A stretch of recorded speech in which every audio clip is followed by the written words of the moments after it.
Good morning. So, almusal muna tayo yung kain muna tayo yung mga pobrehano dito sa probinsya.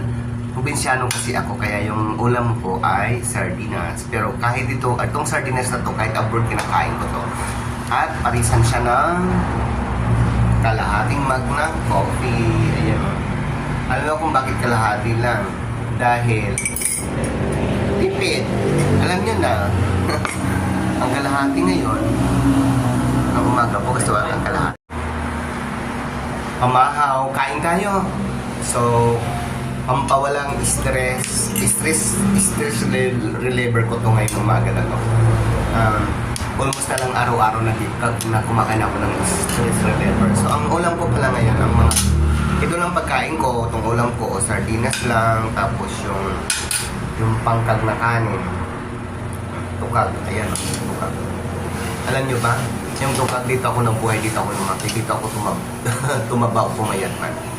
Sa tukag, masarap pa yan, no? Ang hindi kumakain ng tukag, yan, walang tiyan. Kain.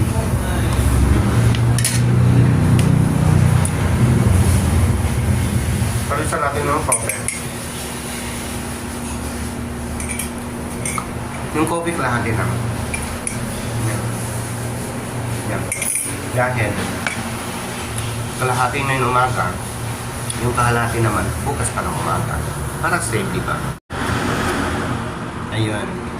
So, kahit anong mga klaseng problema, lahat na ng mga problema, ako lahat ng mga problema dala ko na. Kaya kakain ako para ako mabusog. Maisip ko man yun, at least busog ako.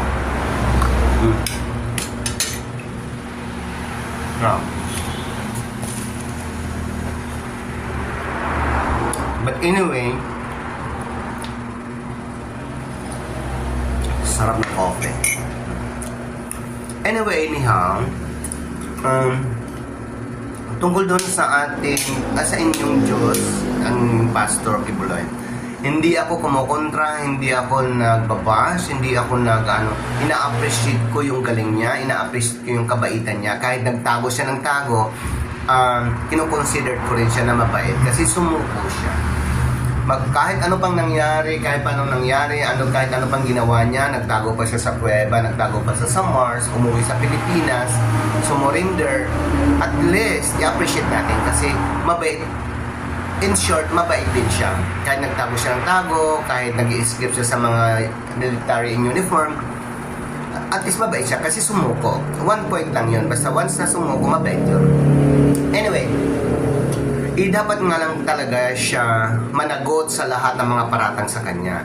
Kasi di ba sabi niya, lahat, walang makakagawa, walang makakapag-stop ng ulan kung hindi siya lang, kasi siyang Diyos. So yun, parang na-amaze ako noon, nung mga long time ago na. But, pag-usapan natin kung bakit siya. Yun na nga, kung maaga pa siya nagsumuko o maaga pa siya umapila sa hearing ng Kongreso, dapat magkaroon man siya ng maging positive man yung mga lahat ng ginawa niya. At least naumpisahan niya na ng bilang sa kulungan. Noong pa matagal na, dapat bilang na niya ang mga number of days na kung nakulong man siya. Kaya hindi na dapat siya magtago ng tago. So ngayon, mas lalong mahaba kasi mag-umpisa pa lang siya nung isang araw, number of days sa kulungan. Sana naman magkaroon ng justisya siya. Kung ano man ang mga paratang sa kanya, kung totoo man o hindi, at least mabigyan siya ng solusyon. Pero itong Diyos nyo, si Pastor Kiboy, hindi dapat kung Diyos siya, dapat hindi siya tago ng tago, At kung wala siyang ginawang masama sa bayan, sa mga babae, dapat hindi siya tago ng tago para masolusyonan natin. Pero dahil sa nagtago ng tago siya, syempre, makukulong siya. Kasi kawawa ng babae naman na biktima niya. But anyway, maraming pong salamat sa lahat ng ating military uniform na hindi nyo hinaras. Sabi ng mga dyan, yung mga kontrabida, hinakaras nyo yung Diyos. Hindi naman, sa totoo lang, ginagawa lang nila yung tama, yung mga hostisya, yung mga military unit. Ginagawa nila yung tama kung paano humuli ng Diyos. So yun, wag na natin pag-usapan yung mga involved dyan, yung mga traidor na kung bakit tago ng tago sa Diyos. Kasi discretion nila yun, diskarte nila yun. Gusto nila yata maangkin ang Gueva ni Kibuloy. But anyway, nandyan na siya. So yun, gwapo. So yun, pagdasal nyo lahat ng mga kampi, lahat ng mga madre or mga Diyos-Diyosan ni Kibuloy, magdasal kayo para makalabas sa kulungan. At sabihin niya ng totoo kung wala siyang ginawa sa mga babae, kasi pinag-ano siya ng mga rapist siya, saka pinagsamantahan niya yung mga bata pa ng mga babae. Kailangan masagot niya yun yung mga parating sa kanya.